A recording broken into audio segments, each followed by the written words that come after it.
ಹಾಂ ಸರ್, ಬೆಳಿಗ್ಗೆ ತುಂಬ ಮಾರ್ನಿಂಗ್ ಒಂದು 7 ಗಂಟೆಗೆ ಬೊಮ್ಮೆಹಳ್ಳಿ ಕೆರೆ ತಗೊಂಡು ನೀರು ಕುಡ್ಕೊಂಡು ಅಲ್ಲಿಂದ ಪಾಸ್ ಆಗೈತೆ. ಅಲ್ಲಿಂದ ಕೆ ಎಮ್ನಳ್ಳಿ ಸರ್ವೆ ನಂಬರ್ಗೆ ಬಂದೈತೆ ಅದು. ಇವರು ಈಗ ಪಾರ್ಟಿ ಮಾತಾಡಿದ್ರಲ್ಲ, ಇವರು ಓನರಿಂದ ಇವರು ಬೋಗ್ಗೆ ಹಾಕೊಂಡು ಮಾಡ್ತಾ ಇರೋದು. ಇವರು ಓನರೇ ಪಾರ್ಟಿ ಬೇರೆಯವರು, ಇವ್ರು ಮಾಡ್ತಾ ಇರೋದೇ ಬೇರೆಯವರು. ಹಾಗಾಗಿ ಇವ್ರಿಗೆ ತುಂಬ ಹಾನಿ ಆಗೈತೆ. ಹೆಚ್ಚು ಕಮ್ಮಿ 4 ಎಕರೆ ಬಾಳಲ್ಲಿ ಒಂದು 40% ಹೋಗೈತೆ. ಈಗ ಪ್ರೆಸೆಂಟು ಬೆಳಗ್ಗೆಯಿಂದ ಇದರಲ್ಲಿ ಇನ್ಸ್ಟಾಗ್ರಾಮಲ್ಲಿ ಮತ್ತು ಸ್ಟೇಟಸಲ್ಲಿ ಹಾಕಿದ್ಮೇಲೆ ಗೊತ್ತಾಗಿರೋದು ಮಾಹಿತಿ. ಈಗೇನಾಗೈತೆ ಅಂತಂದರೆ, ರೈತರು ಕೆಲಸ ಮಾಡ್ತಿದ್ರು, ಬೆಳೆಗಳು ಬಂದೈತೆ, ಕೆಲಸ ಮಾಡೋಕೆ ಆಗ್ತಾಯಿಲ್ಲ. ಯಾಕೆಂದ್ರೆ ಭಯ, ಯಾವ ಟೈಮಲ್ಲಿ ಬರುತ್ತೆ ಹಾನಿ ಮಾಡುತ್ತೆ ಅಂತ ಗೊತ್ತಿಲ್ಲ. ಹಾಗಾಗಿ ರೈತರು ಈಗ ಇವರು ಹೇಳೋರೆ ಏನು, ಫಾರೆಸ್ಟ್ ಅವರು ಬಂದವರು ಯಾರು ಒಂದಿನ ಸಹಕರಿಸಿ, ಯಾರು ಜಮೀನು ಹತ್ರ ಬರೋಕೋಬೇಡಿ ಅಂತ ಹೇಳೋರೆ.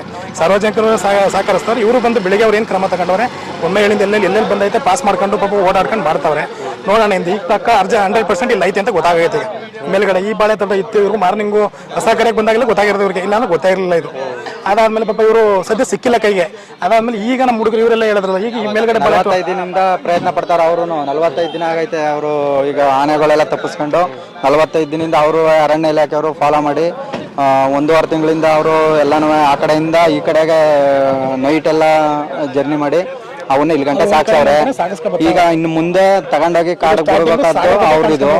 ಆದರೂ ಅರಣ್ಯ ಇಲಾಖೆಯವರು ಎಲ್ಲ ನೀಟಾಗಿ ಸಿಬ್ಬಂದಿ ಎಲ್ಲ ಬಂದು ಕವರ್ ಮಾಡ್ತಾ ಇದ್ದಾರೆ. ಆದರೆ ಜನಗಳು ಸ್ಪೀಕರ್ ಎಲ್ಲ ಅವ್ರಿಗೆ ಸಪೋರ್ಟ್ ಮಾಡಬೇಕು. ಅವ್ರು ಹೇಳ್ದಂಗೆ ಒಂದು ಸ್ವಲ್ಪ ಇದು ಮಾಡಿದ್ರೆ ಅವರು ಸಪೋರ್ಟ್ ಆಗುತ್ತೆ.